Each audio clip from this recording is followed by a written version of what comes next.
కడప ఎంపీకి సంబంధించి సరే నా అభిప్రాయం ప్రకారము షర్మిలమ్మ గెలుస్తుంది నా అభిప్రాయం. దీనికంటే అనేక కారణాలు. జనరల్ గా ట్రెండ్ వచ్చేసి ఒక ఓటు అట్లా ఒక ఓటు ఇట్లా అనేది అటు అందరిలో కూడా ఎమ్మెల్యేకు అటు టీడీపీలో కానీ వైకాపాలో కానీ ఎమ్మెల్యేకు వాళ్ళకి వేసుకున్నా కానీ ఎంపీకి షర్మిలమ్మకి వేస్తామనే ఒక ట్రెండ్ వచ్చేసి మొత్తం 7 నియోజకవర్గాల్లో జనరల్ గా వచ్చింది. కొన్ని నియోజకవర్గాల్లో మరీ ఎక్కువ వచ్చింది. ఎస్పెషల్లీ పులివెందుల, కడప ఎక్కువ వచ్చింది. మిగతా 5 నియోజకవర్గాల్లో కూడా ఉంది. కాబట్టి యూజువల్ గా వచ్చేసి తర్వాత మైనారిటీస్, ముస్లిం మైనారిటీస్, క్రిస్టియన్ మైనారిటీస్ బాగా వేశారు. మహిళలు వచ్చేసేసి వాళ్ళు కూడా బాగా వేశారు. పులివెందుల్లో వచ్చేసి రాజశేఖర రెడ్డి కొడుకు కోటేస్తాం, కూతురు కోటేస్తాం అనే యాంగిల్ కూడా ఈ నియోజకవర్గంలో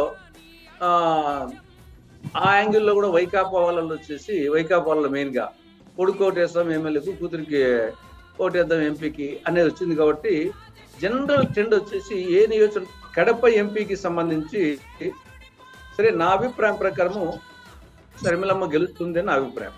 దీనికంటే అనేక కారణాలు. జనరల్ గా ట్రెండ్ వచ్చేసి ఒక ఓటు అట్లా ఒక ఓటు ఇట్లా అనేది అటు అందరిలో కూడా ఎమ్మెల్యేకు అటు టీడీపీలో కానీ వైకాపాలో కానీ ఎమ్మెల్యేకు వాళ్ళకి వేసుకున్నా కానీ ఎంపీకి షర్మిలమ్మకి వేస్తామనే ఒక ట్రెండ్ వచ్చేసి మొత్తం 7 నియోజకవర్గాల్లో జనరల్ గా వచ్చింది.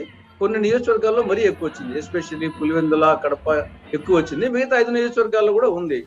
కాబట్టి యూజువల్ గా వచ్చేసి తర్వాత మైనారిటీస్, ముస్లిం మైనారిటీస్, క్రిస్టియన్ మైనారిటీస్ బాగా వేశారు.